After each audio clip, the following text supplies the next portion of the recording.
Lilah. Just trying to keep this clean looking. Oh, sorry. We both very much knew that we wanted kids, didn't we? It never would have been an issue. Yeah, it was never. We both love kids. And after when we were both like, okay, it hasn't happened now, so like.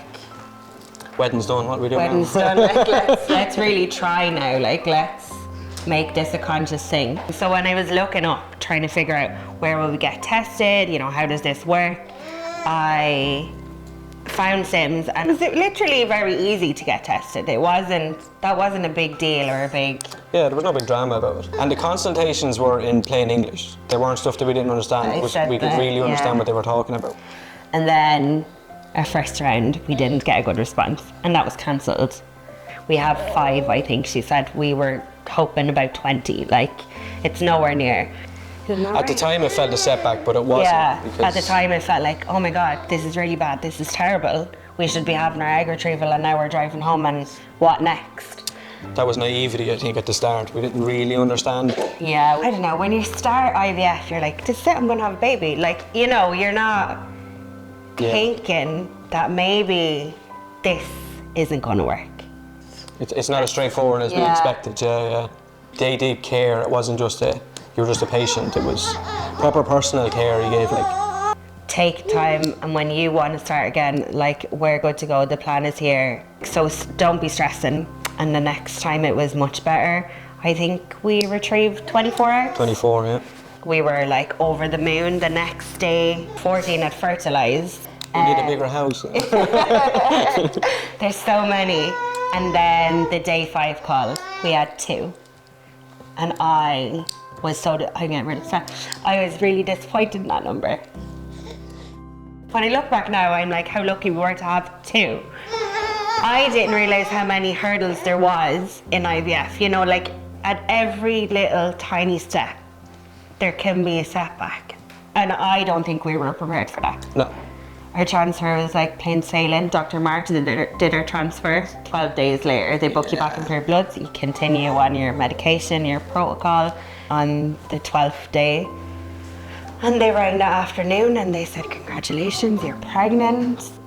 And it was just that relief of we're pregnant and all that upset. It was like, that's it.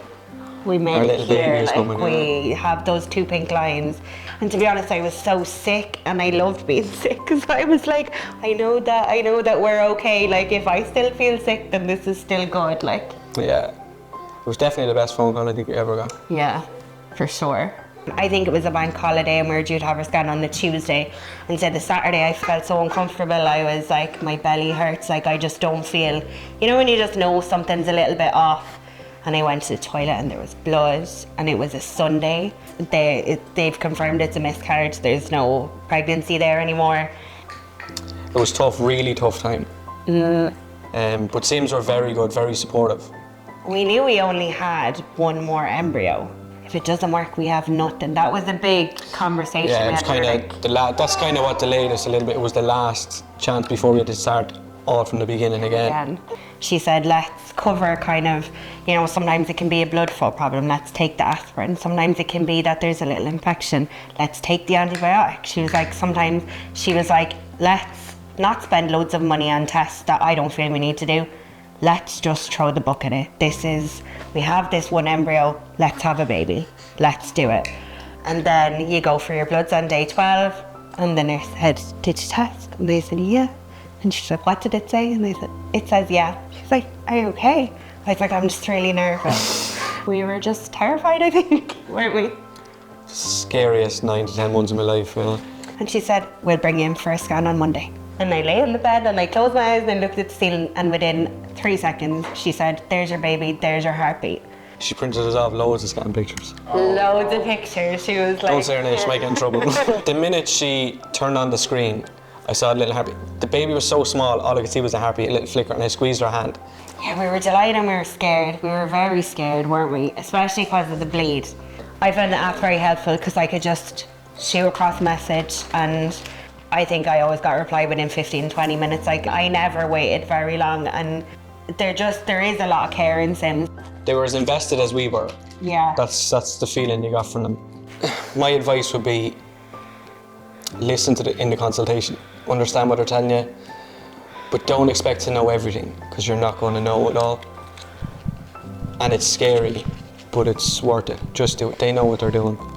The 5th of December, Lilah, Louise, May, and the happiest day of my life. It's a feeling everybody says you'll just love this baby when they arrive, and she had me wrapped around her finger that night, didn't you? Everybody's story is so different, but I just feel like talking about it, for me personally, that's how I got through it. We feel very lucky. We are very lucky, yeah. Blessed. We say all the time, like, we look at each other and we say, she's so perfect, like, how do we get this lucky, you know? And then she'll mash crisps into the carpet. Like, I will always be grateful to Sims because they gave us Lilah. Now we're like, oh, we love another one. So maybe our journey is not over yet.